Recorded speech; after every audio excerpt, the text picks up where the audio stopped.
ఇప్పుడే funky movie చూసొచ్చానండి. ఈ movie Anudeep డైరెక్షన్లో వచ్చింది కదా అని చాలా ఎక్స్పెక్టేషన్ చేశాను. చాలా బాగుంటుంది, చాలా కామెడీగా ఉంటుందని.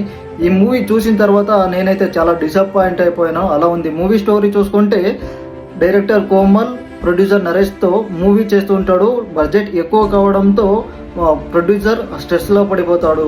నరేష్ తన కూతురు కైడు లోవాల్ ఈ మూవీకి ప్రొడ్యూసర్గా కంటిన్యూ చేస్తుంది. వాళ్ళు ఎలాంటి ప్రాబ్లమ్స్ అనేది ఫేస్ చేస్తారని మనం ఈ మూవీలో చూడవచ్చు. అలాగే ఇందులో దిల్ రాజు, అనుదీప్, నాగవంశీ కెమెరా రోల్గా వస్తారు. వాళ్ళ కామెడీలు కొంచెం అలా అలా ఉంటుంది. అలాగే ఈ మూవీలో కామెడీ కానీ ఆ పంచులు కానీ చూసుకుంటే దీనికన్నా ఆ జబర్దస్త్ స్కిట్ చూసినప్పుడే మనం ఎక్కువ నవ్వుతాం అనే ఫీల్ వస్తుంది. అలాగే ఈ మూవీ చూసేంతసేపు మేము ఏదో మూవీ చూస్తున్నామా లేక షార్ట్ ఫిల్మ్ చేస్తున్నామా అనే ఫీల్ వస్తుంది. అలా ఉంటుందండి మూవీ. నాకైతే అంతగా నచ్చలేదు. యావరేజ్ కన్నా బిలో యావరేజ్ అని చెప్పొచ్చు. ఓకే మూవీ మాత్రం. అలాగే ఈ వీడియో ఇష్టమైతే లైక్ చేయండి, షేర్ చేయండి. ఇలాంటి మోర్ వీడియోస్ కావాలంటే సబ్స్క్రైబ్ చేసుకోవడం మాత్రం మర్చిపోవద్దండి.